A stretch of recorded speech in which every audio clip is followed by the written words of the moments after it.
Бұрынғы өткен заманда бір аш қасқыр тоғай аралап кетіріп, отлап жүрген ешкіні көріпті. Аш қасқыр ешкіні жемекші болады. Қасқыр, тоқта. Қасқыр жора. Сен мені жеме.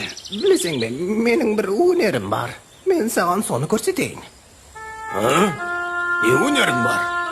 Мен көшкілердің көшін баслайман. Егер сен мені жесең, көшкілер сені өлтіреді. Онан да, ана жерде бір қой жүріпті. Бар, соны же. Аш қасқыр ешкіні қоя беріп, тілін салақлатып, қойға қарай кетті. Қой менен сөйлеспестен бас салып жей-жақ болып отырғанда, Қасқыр, тоқтап тұр, мені жеме. Білесің бе, мен ханның дәруасында ойнайман. Мені жесең, сенің мың жаныңнан бір жаныңды қоймайды. Хан сені өлтіреді. Өй, сен мені жегенше, ана жерде ешкімге белгісіз бір ат жүр. Сен соны же. қасқыр қойды да таслап, атқа қарай жол алыпты.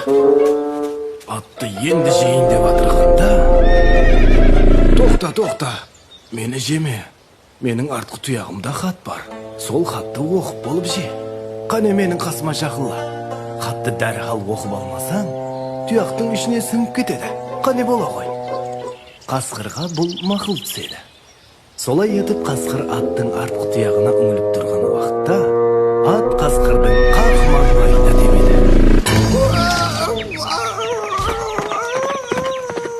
Ақмақ қасқыр дүңкейген маңлайын ұслап отырып, Әуелі келді ешкі. Жеде жат, мейлі көшті. Неге керек көшкен көші? Көш баслаушы болажақ бедім. Оннан соң келді қойым. Қойды жеде тойын. Не керек дәруазы ойын? Жырау болажақ бедім. Оннан соң келді ат. Ат жеде, тынышыңа жат. Неге керек маған сол хат? Оқып қазы болажақ бедім.